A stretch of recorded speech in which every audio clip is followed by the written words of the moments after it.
nawala na ko sa church, wala ako nagsimba, wala na kamap sa kong utong, kabisag na ako sa rin lugar, masimba ko sa ato nga simbahan. Kung kay nasa ko na muna, bisan na ako sa lain ng lugar, feel na ako, basin dili ko welcome. At first mong good nang namasahiro ngayog ko. Dayon, wala na po ito na ko damhagod nga makasakay sa akong mga elders. Natungnan mo ko ito nga sabay na ko akong asawa. Siyempre kaya mga kabalong ko sila nga member sila sa Church of Jesus Christ of Latter-day Saints. Mutong ichika po na ako asawa nga.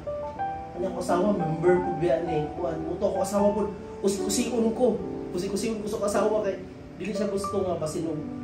Pag makabalo ang mga elders, mga missionaries nga member ako asawa, wato sa balay, siyempre murang maulaw na siya kay daan na siya nga member god, maulaw na siya nga magpabisita. Di, nasyak po ko nga, gabiing da ko, naabot sila kay, wala akong ganahong masudunan ko kaya nga mo wala na akong ganahong like, kaya mo bukid mamut tayo.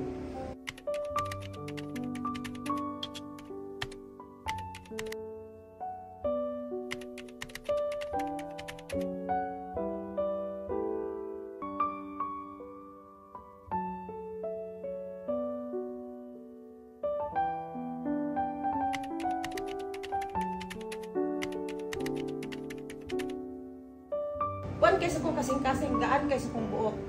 Nga musimba ko. Magkita mis kong mama. Kaya kong mama, usapay po ka member, pero dili siya magsimbahan. Kung mo i-speak akong mama, misimba ko, may kayo nakauban ko sa kong igsuon ni Sister Lisel. Na-member ko sa simbahan is 2007. Tapos, na-inactive ko. Ang time nga nagsimba ko, nibalik na ko. Ang akong anak, nagsimba ko, gitudluan nila, hantod sa kami tanan na member na.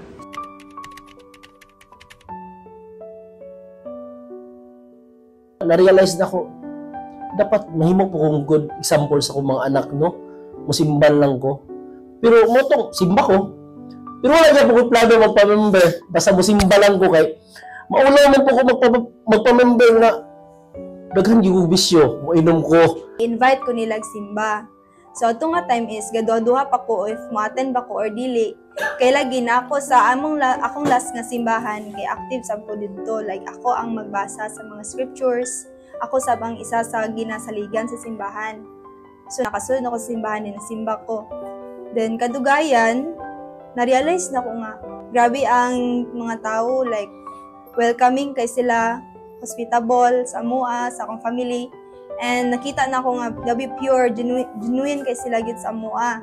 Then since sige nila tulo sa kuha, dinagay part dito nga like na-clear bito sa kunahon na ay maudi ay ready na ko nga magpabaptize since nakita naman jud nako nga muon jud ni ang tinud nga simbahan nga dugay na akong gipangita.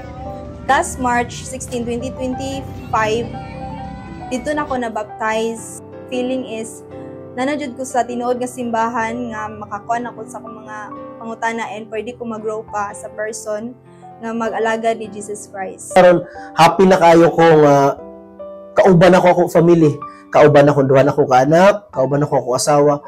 Wala na mas greatest achievement, nga pwede na ako madawat sa tibok na ko kinabuhi kung dili ang makauban ako tibok pamilya sa simbahan.